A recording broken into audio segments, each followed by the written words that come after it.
where you can capitalize on that information. And that's really what you want to do once you capture that information. So how do you leverage that information to deepen client engagement? The example that I just gave about the advisor in Florida. Use it to act on opportunistic opportunities that just happen to come up. And then lastly, how do you proactively utilize that information to create opportunities for yourself?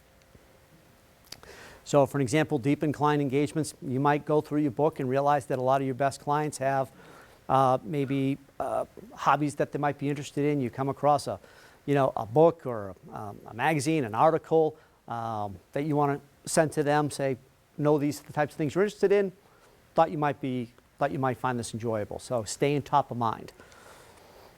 Sharing information, you know they're going on vacation somewhere, you're looking to find opportunities to say, hey, I know you have a great time down at Walt Disney World. When you're down there, make sure you take your kids to dinner at Beauty and the Beast Castle.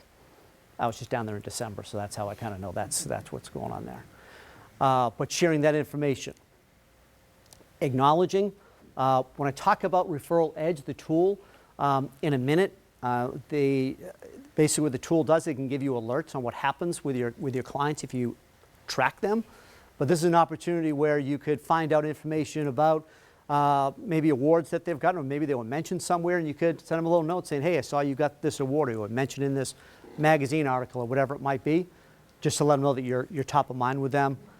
And then lastly, inviting them to events or seminars that they might find helpful. Things like cooking and wine tasting and things that are outside of your normal seminar sort of approaches that are important to them, that they might find helpful, and ask them to bring obviously some folks along.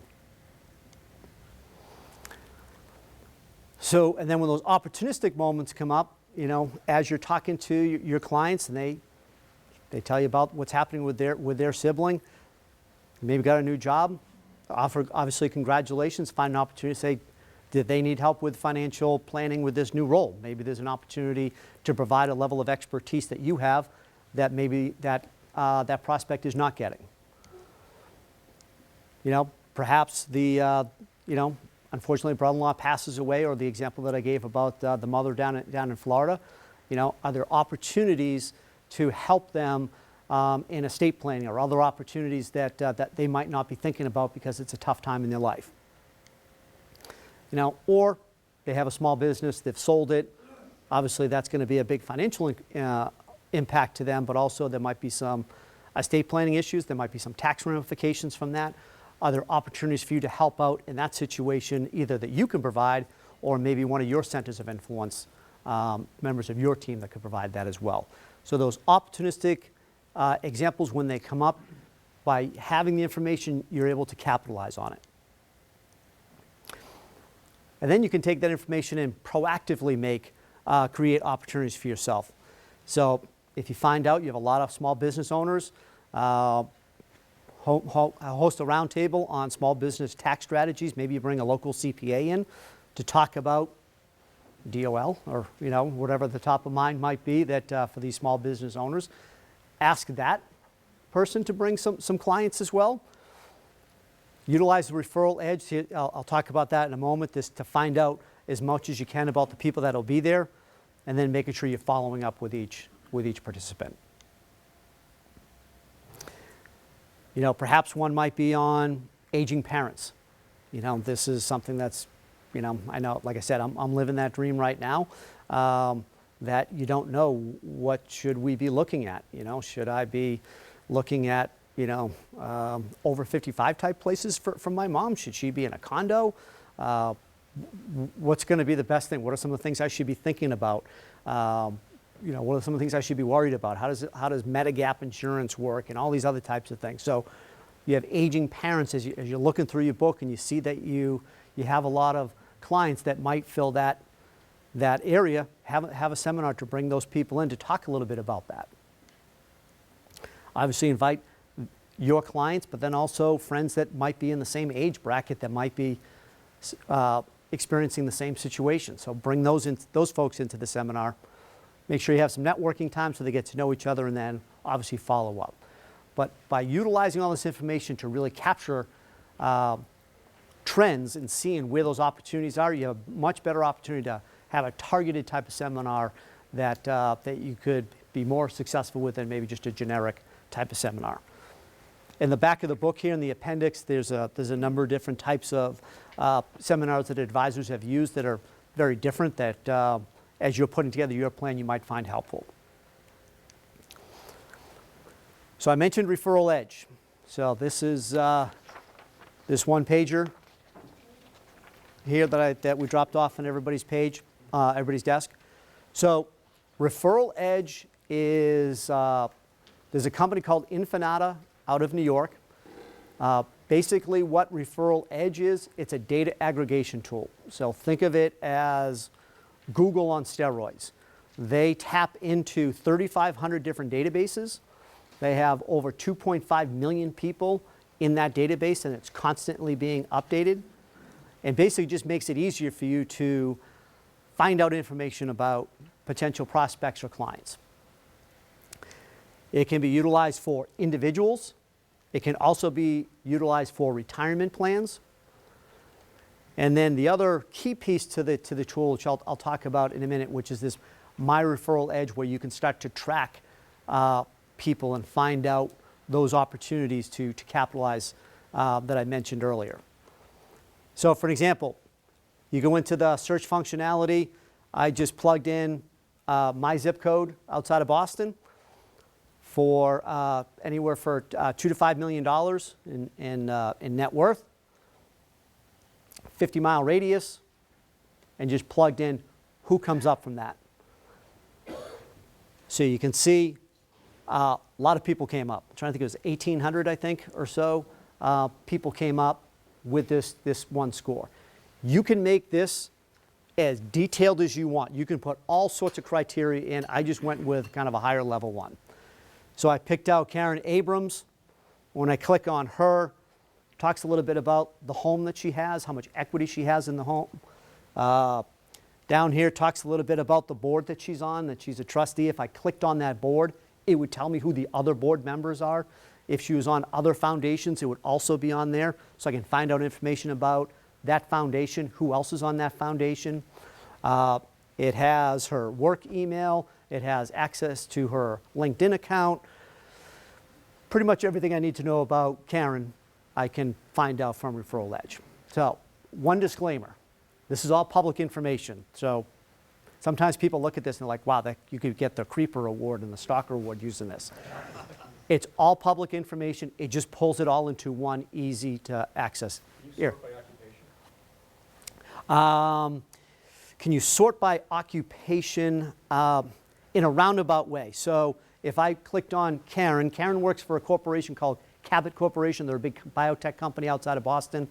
If I clicked through Cabot Corporation, it would tell me who the other people are. So you can use one piece to lead to another. So there's My Referral Edge that I was talking about earlier. Because the tool is so robust, one of the errors or mistakes that I see advisors use when they first use it, it's so in-depth, you can make it as complicated as you want. People tend to go a little bit crazy and put all sorts of different criteria in. It gets to be too overwhelming and they use it once and they're like, I can't use it. I always tell people, here's a great place to start to get comfortable with the tool. You go to this My Referral Edge and you can start plugging in your best clients right now. So you take your 15 or 20 or how many best clients that you have and you plug them in there and now you're tracking them. Anytime they're mentioned in any one of those 3,500 databases, you get an alert. So this is where some advisors have clients that might work in unique industries and one of their clients gets mentioned in Computer Programming Magazine or some, not exactly Sports Illustrated, where you'll get access to, you'll be like, hey, this person was referenced in this article, or got a promotion, got a new job. If it's a publicly traded company and they have that information and they can tap into who gets that, you'll get an alert. So great opportunity for you to say, hey, heard you got a new job, heard you were mentioned here, congratulations, you're staying on top of mind with your best clients. And then from there, you can also use it, if you're doing some of these seminars, you can plug in the people that that they might be bringing to find out more information on them to make that seminar or those interactions with those prospects much more targeted and personal than if you went in cold. So it's a great tool. So here's how you use it. This is a code that we have just for LaSalle Street Security. So I'll give you a second to write that down. Any more of those sheets? Yes. You got a couple of here? Okay. So nfreferral-edge.com, your reference code, all capitalized, NFS-OKJ.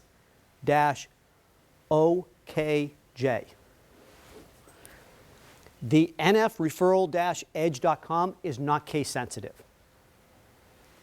The registration code is. So you just want to make sure that you do that. So as you start utilizing the tool, Infinata, I think it's every Friday, they host a webinar for anybody that wants to join to learn about how to utilize the tool. So you can definitely take advantage of that. They market that on the tool itself.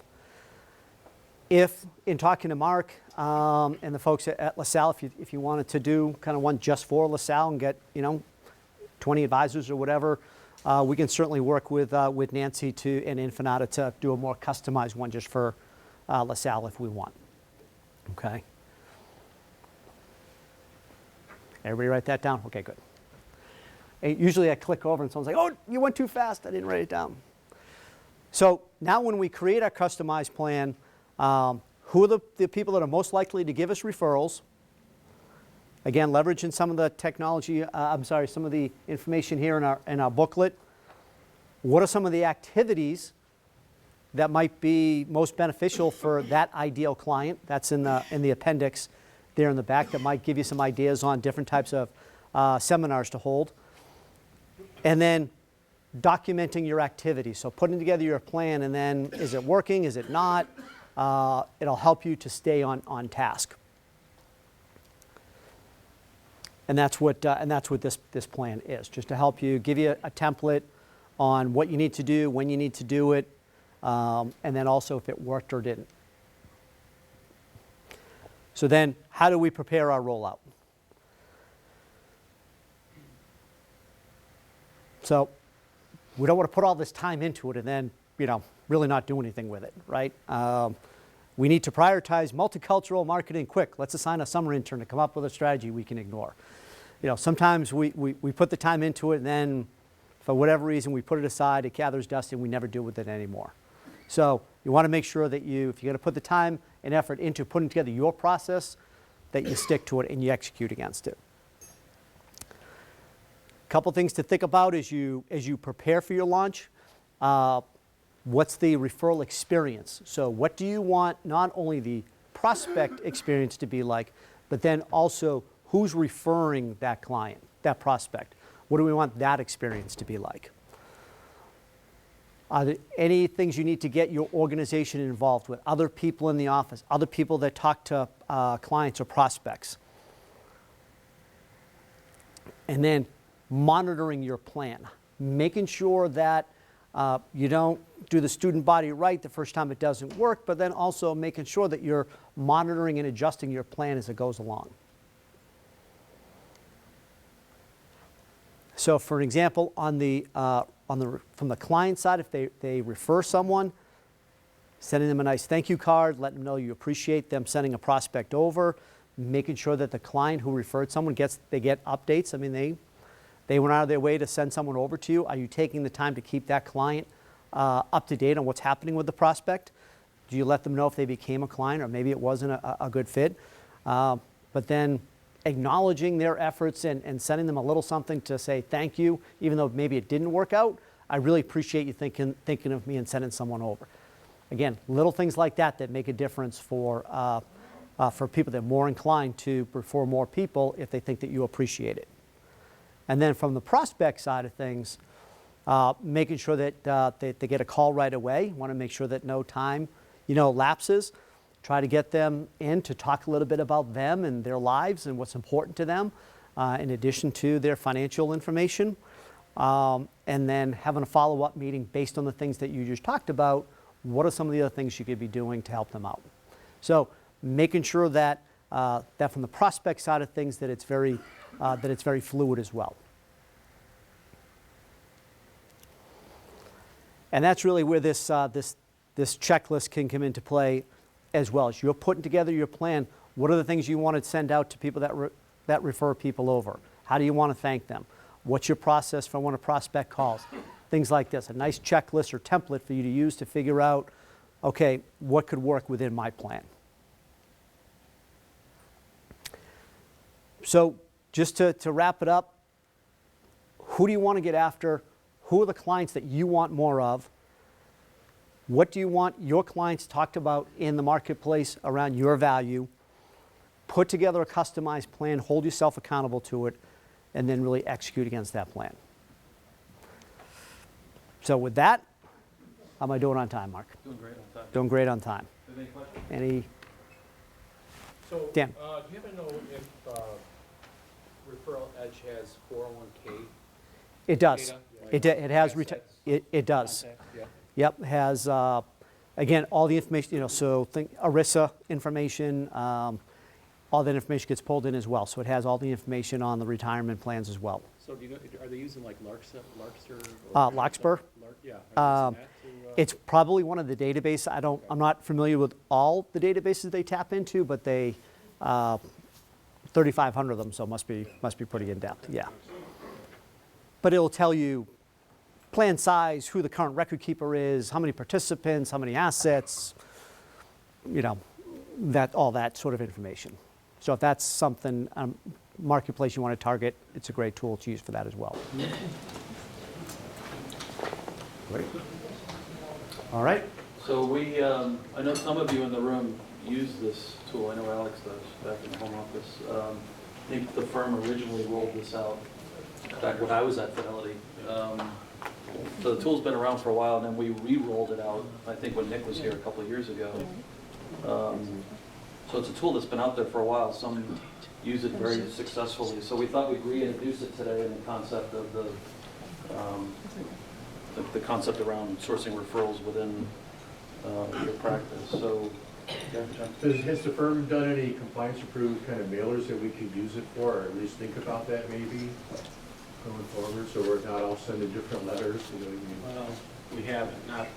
I mean, it's just something to think We about. do have some pre-approved Right, on the material on our website. website, but nothing that ties right to this. We can look at that. Think about it. So the folks at Infinata will get on the phone with us in a heartbeat. Some of you have called me and said, hey, can we set up that call? More than happy to do that. So if it's a tool you want to think about using, just you can reach out to me, and I know Mike's always available to get on the phone and talk about things within your practice and use of other tools that Fidelity brings to the table. So, thanks, guys. Nancy, thank you very much.